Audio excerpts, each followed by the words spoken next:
Hello, I'm Steve Barg, the City Administrator for the City of Marshfield. Glad to be bringing you another post-council meeting news conference.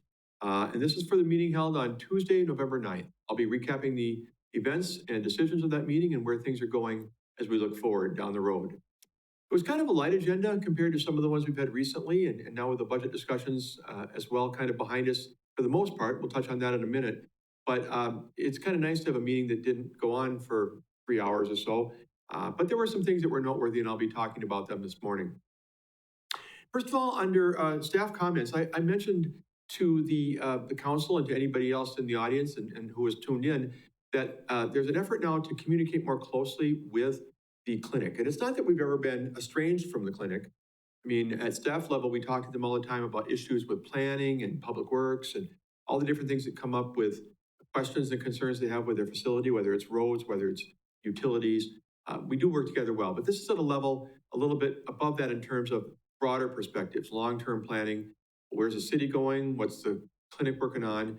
And I just let people know that I did meet with Pat Board, a very nice man who is the CAO, Chief Administrative Officer for the clinic. We had a good conversation about ways we can be more intentional in communicating, from small groups talking periodically to each of us making reports twice a year to the other's boards about what we're doing to kind of have that connection with the full body, the council and the folks from the clinic.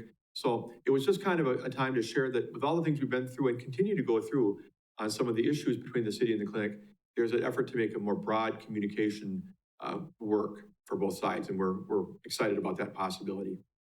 Ed Wagner, under the council comments, brought up an issue that was mentioned recently about, is there any concern about lead in the water? And there's been a notice that's gone out. Nick Cum, who's our general manager for Marshfield Utilities, does a wonderful job. And he will be at the next meeting on November 23rd to address that concern. But mainly what we're talking about here are private laterals.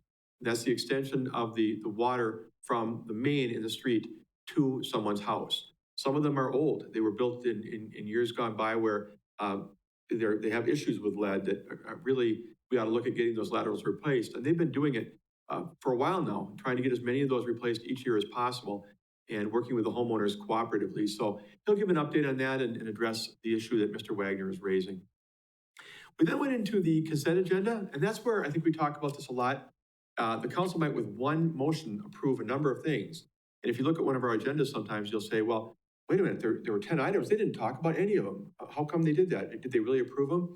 They have the opportunity under consent to approve a lot of items with just one motion. These are things that have come from other committees.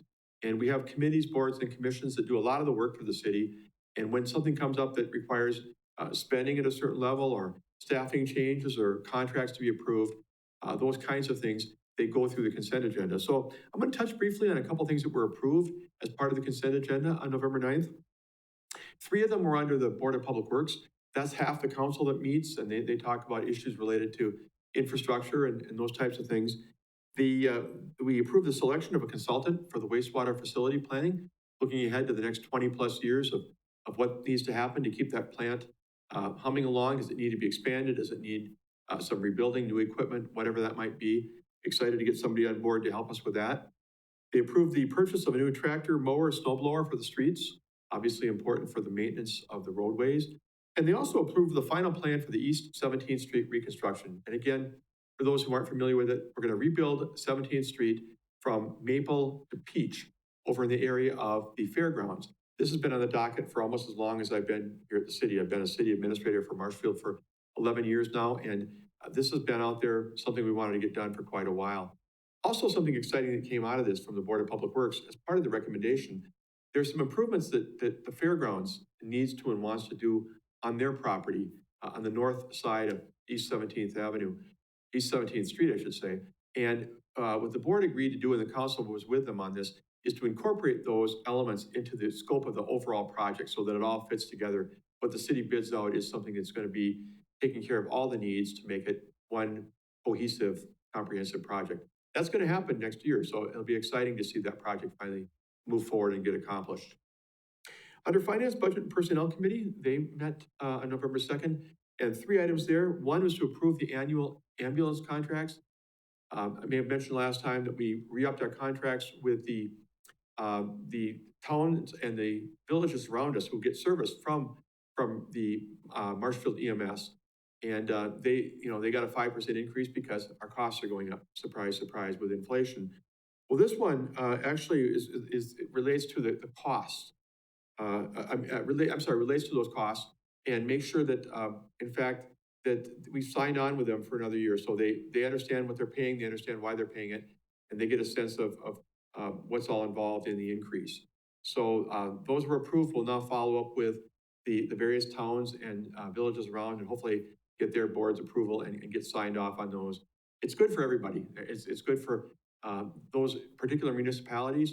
They could contract with private services, but they feel they're getting quality service from the city of Marshfield, and they want to continue, and we want them to stay with us as well.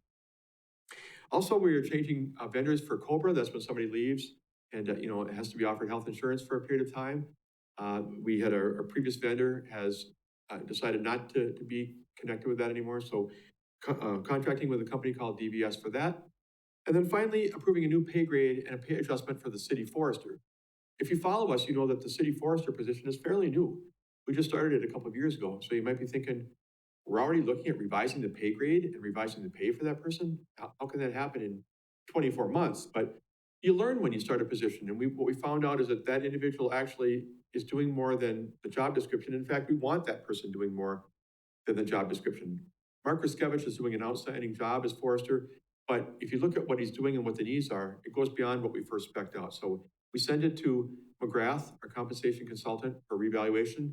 They felt it needed to be nudged up a grade, and we have adopted that now through the council and made that adjustment on his pay. After that, we got down to the main agenda items on the docket, the first of which was to have a second reading and approval of the ordinance that finishes the whole redistricting process. And again, I think we've probably talked about this before on previous news conferences and probably on council preview, which we encourage you to watch in advance of every regular meeting of the council. But after the 2020 census, we got new data. People have moved a little bit. The apartments are built over here. More people are living here. Fewer people are maybe living in this part of town. We needed to revise the council districts so that they are effectively as equal in population as we can get. And then we have to go through the process of formally adopting new ward and district boundaries. So the council wrapped up that process now, and City Clerk Deb Hall will be transmitting that information to other parties to let them know. And if you're affected by this in some way, shape, or form, you'll be hearing about it from the city. For example, if you used to be in District 5 and now you'll be in another district, if somehow that's happened to you, you'll be advised if that changes, where you vote or who you vote for, those types of things. But by and large, the changes are pretty minimal. There wasn't a lot of shift in population from 10 years ago. And the boundaries for the districts are fairly similar to what we've had in the past. Next up was a general concept approval for a sculpture park over in the Wildwood Park area. And this is so exciting. Clyde Winia and his wife Nancy, as they begin to wind down a little bit, their great Jurassic Park operation that's been such a great tourist attraction and promotional piece for the city of Marshfield for so long, brings people to the community. They enjoy what happens here. They spend money, spend time in our community. They are looking at donating some pieces to the city because they really want to see them viewed by the most number of people possible. So Clyde has talked with our staff, and he's talked with others who have been putting together an idea to get some of those pieces here, put them in an area next to Wildwood Park, and therefore when people come to the park and the zoo, they can see the beautiful art that Clyde has done, the nice pieces that he's made. So the council gave that its blessing. They'll later on see a final design for consideration, but right now this allows the group to continue to press on. They can get somebody to start doing the design work. But these folks, Mark Nelson was kind of the leader as far as coming to the podium at the first meeting on this and talking about it. They've worked tirelessly. These are volunteers, the very people that make this community what it is. I mean, it's amazing how many people come together. They're not paid. They just give it their time and effort. And a lot of them have come in on this project. They want to see this happen. And so now they can get back to the nuts and bolts of trying to get a design, get everything in place. How's it going to work out the details, come back to the council with a final design for a blessing, and then get this project off the ground. They've been doing fundraising. They've been doing all the things that you do when you have to see something to fruition. And I couldn't be more proud of them. And I know everybody else is here at the city as well. So we look forward to that moving forward in the weeks and months ahead. We also had Ron Allman come forward and give a report with a request on final budget adjustments. 2 weeks ago, we had an interesting conversation in this room about the idea that the city might want to add up to maybe $400,000 in contingency for the 2022 budget. And that might be a good thing. And people were scratching their heads thinking, no, wait a minute, hold it. What's that going to happen? What's the tax rate going to be? And we've talked about 2.5% increase. What's that going to mean? What about qualifying for levy limits? What about other problems that could come from just suddenly going off in this direction at the last minute? But Ron's done a great job, and I'll talk more about him in a minute. But he's been working with Dave Ferris from Ellers Associates, who is our financial advisors, working with CLA, our auditors, to make sure that all this makes sense.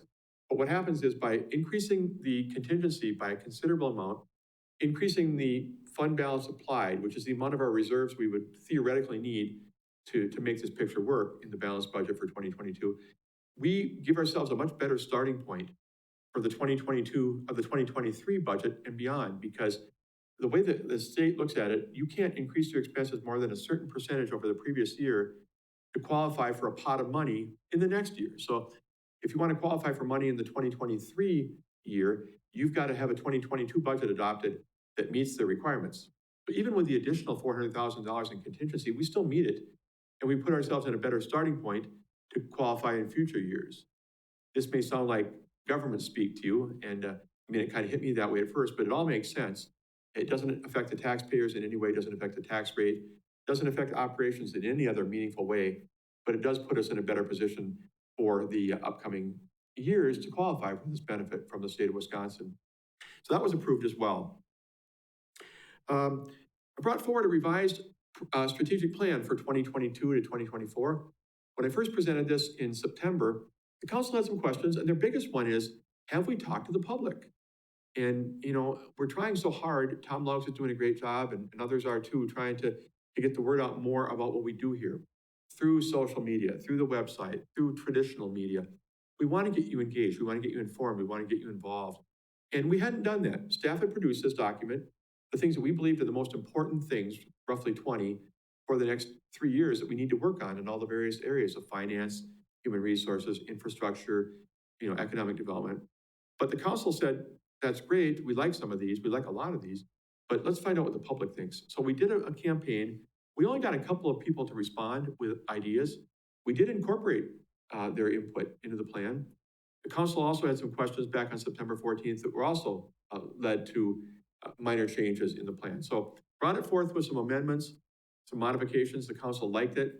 They added a little bit more language in one of the areas related to the use of the ARPA, American Rescue Plan Act funds that we're getting from the state, from the federal government.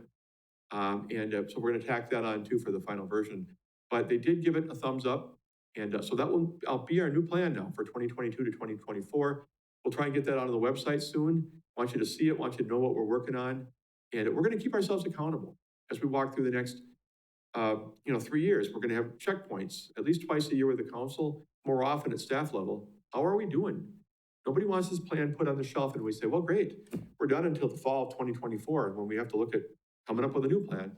That would not be a very beneficial plan. We want to be using this regularly. And I got to tell you, things get busy here at City Hall sometimes, and we put the plan aside. You're dealing with the fires in front of you, but this plan is something we want to have very close at hand, look back at regularly, make sure, are we moving these items forward? Are we pursuing the things that we've identified as our most critical goals for the community? And I'm excited. I'm excited with the page turns to January 1st of 2022 to be working on these and to be keeping the council informed on our progress. I mentioned earlier about Ron Allman, and I gotta say kind of a sad note here, he is leaving us. He is going to a job in the private sector here in the Marshfield area, but we do wish him well. Done an amazing job here, most notably with the financial struggles we've had coming out of the TIF district transfer issue that we had back in the latter part of 2018 into early 2019. He's been so instrumental in getting us to a better place in terms of our finances. We're coming slowly out of our structural budget deficit. We're now fully funding our debt in a way that we weren't before, a more appropriate way. I got to give credit too to our department heads. They've been great to work with on some of our struggles. We've cut expenses along the way. Council's done a good job. They've increased taxes where we needed to. to fully fund our services in the way that is more commensurate with what we do and to put us more in line with our neighboring communities where we probably should have always been. But Ron has done some other great things for us too here. He's really helped a lot in doing a better allocation of some of our expenses across multiple departments and the enterprise funds. Great budget processes last year with the new software, really made it easier to follow and understand in many ways. So we are going to miss him. He was here for 3.5 years, started back in June of 2018, leaving before the end of this month. And we wish him all the best in his future. But Jennifer Selensky, a really highly qualified candidate that we were blessed to get. She has roots back here in Wisconsin, but has been working for the last 6 years in Fort Collins, Colorado. And as a staff accountant, had a lot of duties in that larger community and comes to us with great skills, great knowledge, great background, and we're excited to have her. She started here as our accounting manager on September 20th. And I think the last thing that she probably thought of is that she'd be named acting finance director in November, but she's willing to take that position on.